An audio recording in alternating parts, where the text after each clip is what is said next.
what we want to do is not just speak philosophy, but I want to give you a practical technique of meditation which you can apply when you go home. Not just one day when you go home, but over a period of time, be regular. The process is called mantra meditation, and we will not go into it in depth, but we'll give you enough of the process that you can apply to your life. So, first thing is that a mantra, sometimes when people think of mantra, they don't know what it is. They think it's just a sound of any kind, that anybody can make any sound and that's a mantra. If they say it over and over again, it becomes a mantra. But this is not a fact. A mantra means that sound which draws the mind away from the temporary material dimension with all of its problems, hassles, anxieties, concerns. Yeah. That this sound draws away the mind from this temporary and puts it onto the eternal. So a mantra has the effect of taking one's mind away from the material dimension and into the spiritual dimension. So there are many mantras, but those mantras are supreme, which are directly connected with God's name. So God's names are the real mantras, and also, of course, God's words, as in the Sri Ishopanishad. So tonight, we will teach you one mantra, and this mantra is not just for the purpose of getting a little peace. Just like sometimes people talk about chanting mantra meditation just to get a little peace. But it is more than that. But we'll talk about that after we actually chant this mantra. I'll show you how to chant this mantra. The mantra is Gopala, Govinda, Rama, Madana, Mohana. Now, I will say it, then you repeat it. One sound at a time, one word at a time. Gopala, Gopala. Govinda, Govinda. Rama, Rama. Madana, Mohana. Madana, Mohana is one. Okay? Madana, Mohana. Gopala, Gopala. Govinda, Govinda. Rama, Rama. Madana, Mohana. So, this is a mantra, and a person can chant this mantra without any other thing. He doesn't need beads to chant or musical instruments to chant. A person can chant this mantra simply with his lips, then, of course, with his mind. Because you're chanting with your mouth and your ears, then automatically your mind will follow. If you think you're just going to chant with your mind, it is very difficult because the mind follows the senses. So, if you can understand this at the beginning, then you can chant this mantra simply by repeating it. This you can do without anything else. For example, while you're driving in your car, you can simply be repeating this mantra to yourself with your lips softly, or if you can hear it with your ears, that's even better. The more senses that are involved in the mantra, the greater the effect will be. Okay? So, if you're chanting with your lips and your ears are hearing it, then your mind is also involved, then this is a very good effect. Now, what we'll be teaching you tonight is called Japa Yoga or Japa Meditation. It means the chanting of the mantra with the use of beads. This technique, this yoga practice is applied, of course, by different religious systems that have taken the basic taken the basic practice and applied it to their own particular religious faith, such as the Catholics with the rosary, and the Buddhists, they chant also on beads and so on. But the basic principle of this is called Japa Yoga or Japa Meditation. The chanting of the names of God, not only with the lips and the ears and the mind, but also the sense of touch. So this additional sense of the sense of touch then has the effect of making it so that the mind is even more centered upon the Supreme Lord. So if we can do this, basically if you look at your beads, there's a head bead. At this head bead, we offer our obeisances, our respects to our spiritual master. Then we chant Gopala, Govinda, Rama, Madana, Mohana while we're touching the bead. For our television audience at home, it's like we're touching this bead while a person is touching, fiddling, just like you have people that smoke cigarettes, right? When they stop smoking, one of their biggest problems is, what do they fiddle with, right? What do they touch? They don't know what to do with their hands, their fingers are always like this. They don't know what to do with it. So we have the tendency to touch and to feel things. So in this Japa Yoga, there is the redirecting of this tendency to fiddle with something, to touch something. It's a redirection of this tendency into a transcendental activity, spiritual activity. So a person redirects his sense of touch and he chants on the bead, Gopala, Govinda, Rama, Madana, Mohana. Then he goes to the next bead with his finger and does it again, Gopala, Govinda, Rama, Madana, Mohana. Gopala, Govinda, Rama, Madana, Mohana. On each bead, chanting on each bead this mantra. So it's a very simple thing. Is it clear? Huh? So what I would like to do is actually make it, although this Japa meditation is an individual practice, it's not meant to be a group participation practice so much. It's meant for you to apply individually when you're alone, to make it so that you can get a feel for what we're talking about, so that you can then apply it on your own. Why don't we do it now here, and then if you have questions later about it, then you can ask. So first thing is, why don't we all just chant together in unison this Gopala, Govinda, Rama mantra on this bead. So if you keep your eyes not closed and not open, little bit open, this is the best way.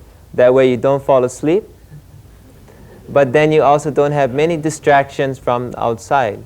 Okay? Many people, they want to meditate, they close their eyes, but they fall asleep. Okay? But if they open their eyes, they're distracted. So if you keep your eyes kind of open, kind of closed, that's the best. Okay? All right? Okay, so why don't I lead, then you can catch up, follow with me, okay? Everybody can chant, all right? Got that, Pablos? Okay, can you say? Can you say it, this mantra? Okay. Gopala, Govinda, Ram. We're going to go a little fast, okay? Yeah. Gopala, Govinda, Rama, Madana, Mohana. Gopala, Govinda, Rama, Madana, Mohana. Gopala, Govinda, Rama, Madana, Mohana.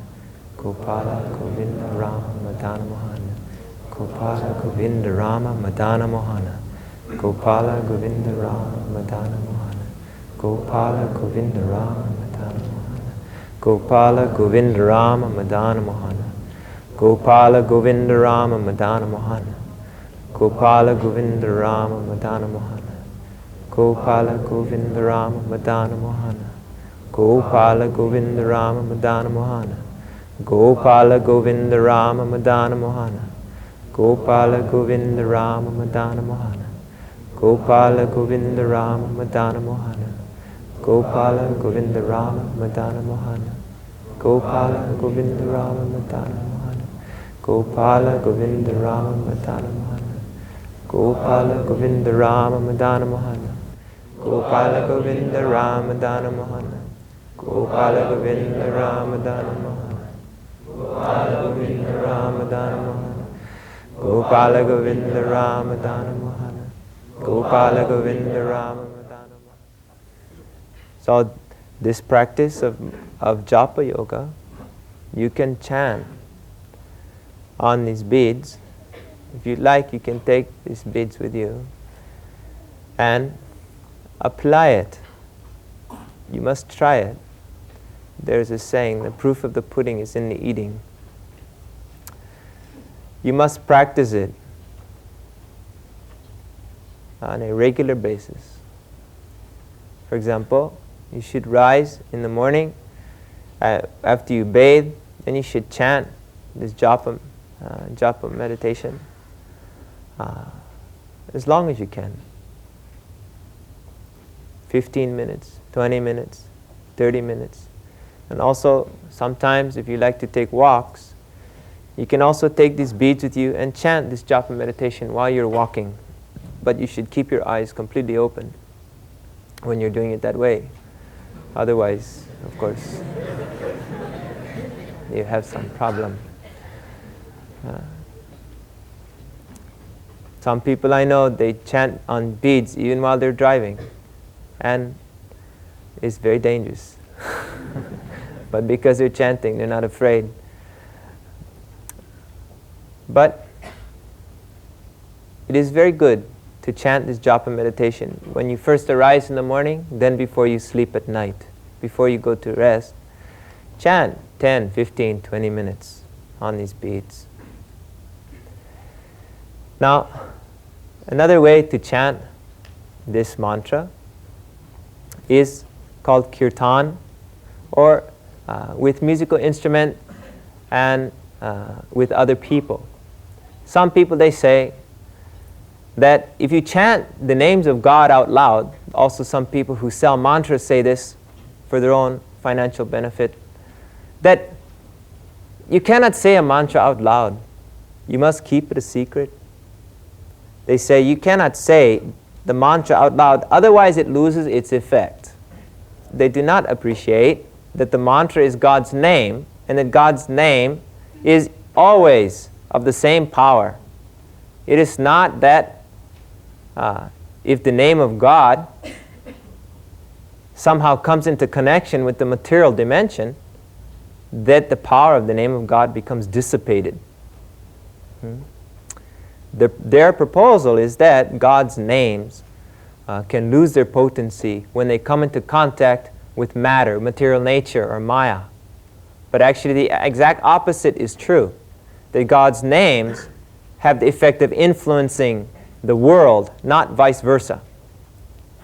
So a person does not need to be afraid to say the mantra out loud. Now, kirtan means not only saying the mantra out loud as in japa meditation, in japa yoga, but even you can put it to musical melodies, musical instruments. You can sing the names of God, sing this mantra, and a very positive effect will be there. You don't need to simply keep this mantra in your mind. You can actually sing it. So this is called kirtan, when there's a group of people that come together and sing the names of God together. So that is what, of course, we were doing earlier. So why don't we just, I'll lead this chanting. You can use guitar, you can say who plays the guitar, whoever your guitar player is. And you don't need to worry when you're chanting God's name how bad your voice sounds. This is the wonderful thing, that you can have a horrible sounding voice, and because God's name is there, it sounds very beautiful. So you never need to be self-conscious and think that I have to sing like Pabs Adivas in order to sing the names of God. No. Okay? Okay, I'll lead, then you follow, okay? I say it. Kirtans generally are done like that. That one person leads, and then the others follow. Then one person leads, and the others follow. And sometimes we all sing it together. Okay, so. Gopala Govinda Rama Madana Mohana Gopala Govinda Rama. Very beautiful.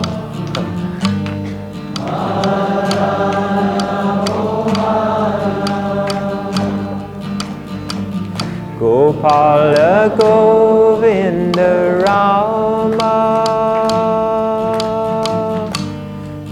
Madana Mohana Gopala Govinda Rama. Louder. Madana Mohana Gopala Govinda Rama Madana Mohana Gopala Govinda Rama Madana Mohana. Everybody. Gopala Govinda Rama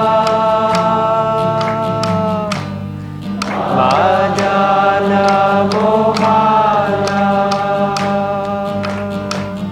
Gopala Govinda Rama. Come on, louder, louder. Television audience, you should sing along in your homes. Come on. Gopala Govinda Rama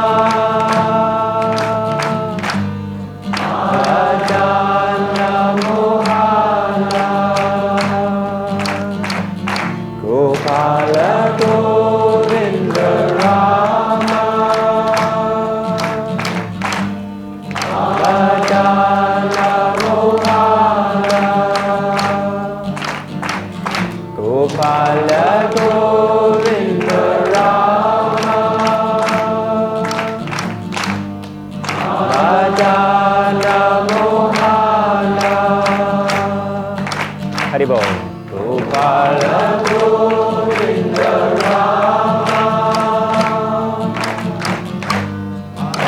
Madana Mohana